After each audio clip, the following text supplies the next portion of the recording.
What up, sexy? Now, much as I seem to have developed a permanent nostalgia boner for Revenge of the Fallen, that doesn't mean that the film is magically good now. For me, the Constructicons remain one of the most bewilderingly mishandled ideas in a franchise rammed with mishandled ideas. I still really dislike what they did with Devastator. And it's not even a G1 rules, Bayverse rules thing. I'm so over that conversation. It just felt like such a waste of a set piece. Like, the Constructicons were doing action scenes over in the village, Demolisher had already been dead for an hour and a half, and then Devastator just happened separately over there. How does that even work? Was there two of everybody? Is that Bone Crusher? Oh wait, did I forget to disengage my brain? Why am I bothering to question the movies? It never goes anywhere and there's never an answer. Just blow them up then, sod it, right? Doesn't matter, Army will get them, just blow them up. Movie's over, go home.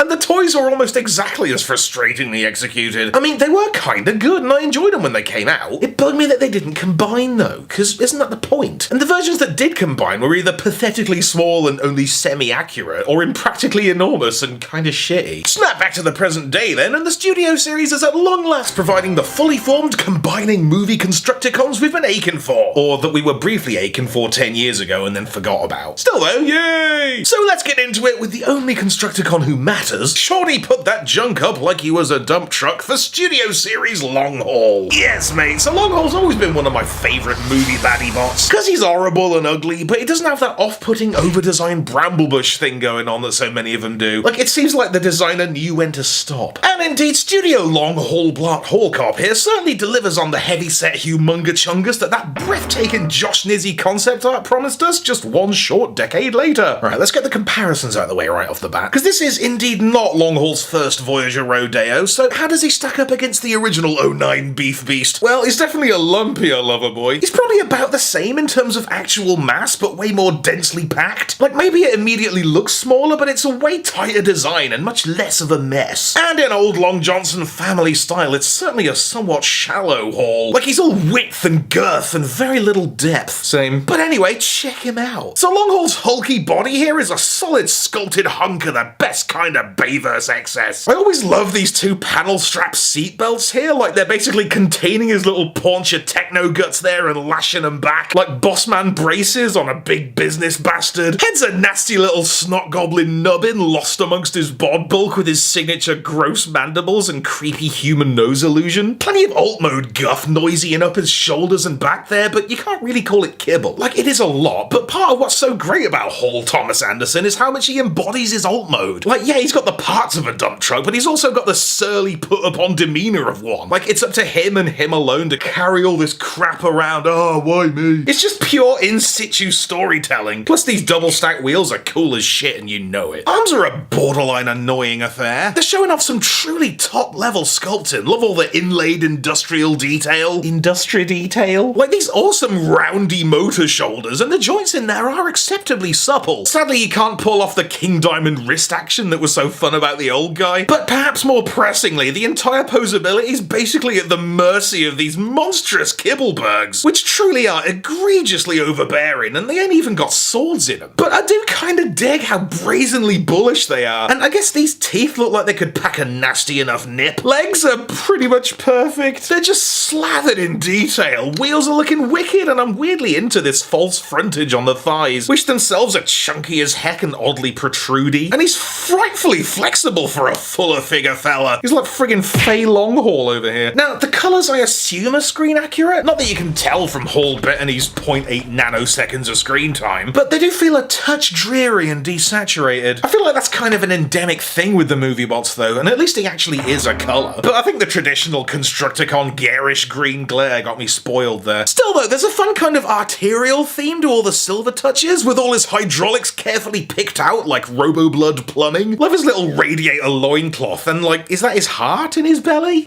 Same. So, all in all, the robot mode's basically the long haul I've longed for. Just a stocky and satisfying murky green jerk machine.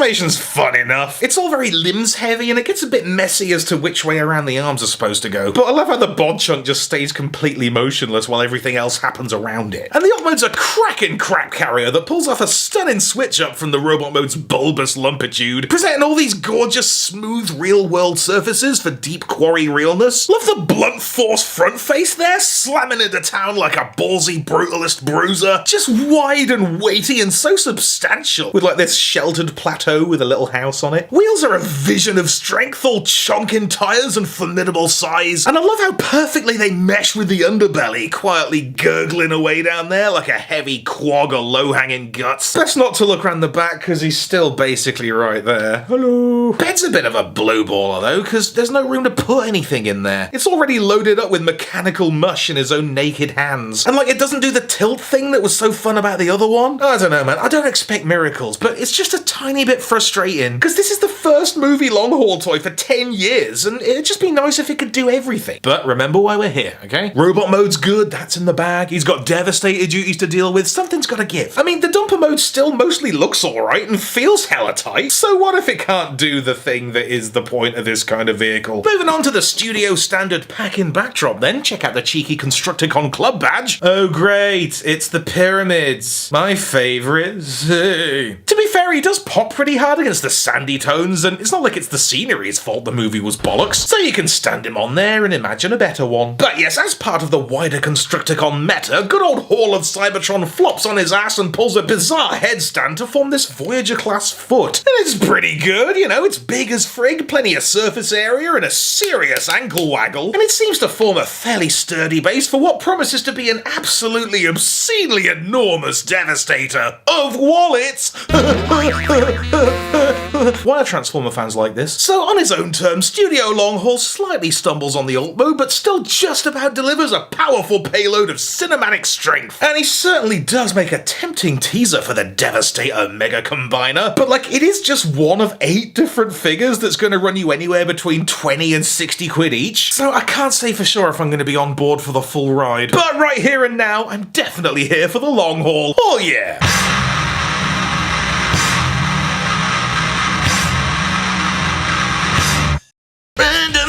Shout out! Alright then, hope you enjoyed that one. So big love this time to Sean Rossignol for being a long-time supporter of the show. Got you all in here, my friend. See you next time.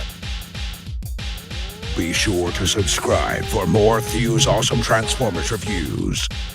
Robocentric vocabulgasm.